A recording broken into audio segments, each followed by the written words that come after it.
സഞ്ജയ് ദത്തിന്റെ നേരത്തെയുള്ള ജയിൽ മോചനം ബോംബെ ഹൈക്കോടതി ചോദ്യം ചെയ്ത സാഹചര്യത്തിലാണ് മഹാരാഷ്ട്ര സർക്കാരിന്റെ നിലപാടുമാറ്റം. മുംബൈ സ്ഫോടനത്തിന് തൊട്ടുമുൻപ് നിരോധിത ആയുധമായ AK-47 തോക്ക് കൈവശം വെച്ചതിന് തടവ് ശിക്ഷ ലഭിച്ച സഞ്ജയ് ദത്തിനെ ജയിലിലെ നല്ല നടപ്പ് പരിഗണിച്ച് 103 ദിവസം നേരത്തെ മോചിതനാക്കിയിരുന്നു. ഇതാണ് കോടതി ചോദ്യം ചെയ്തത്.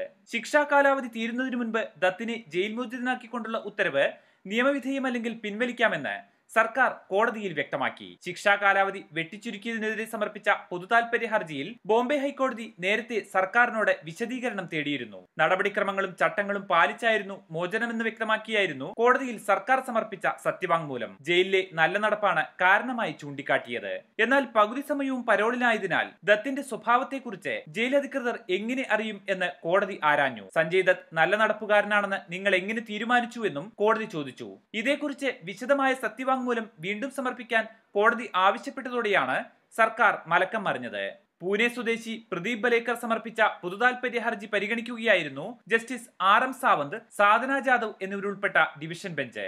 2007 ജൂലൈ 31 മുംബൈ ടാഡ കോടതി ദത്തിനെ 6 വർഷത്തെ കഠിന തടവിനും 25,000 രൂപ പിഴയ്ക്കും ശിക്ഷിച്ചത്. 2013 സുപ്രീം കോടതി ശിക്ഷാ കാലാവധി 5 വർഷമാക്കി കുറച്ചു. എന്നാൽ 120 ദിവസം പരോൾ അനുവദിച്ചതിനാൽ ആകെ 18 മാസം മാത്രമാണ് ദത്ത് ജയിലിൽ കഴിഞ്ഞത്.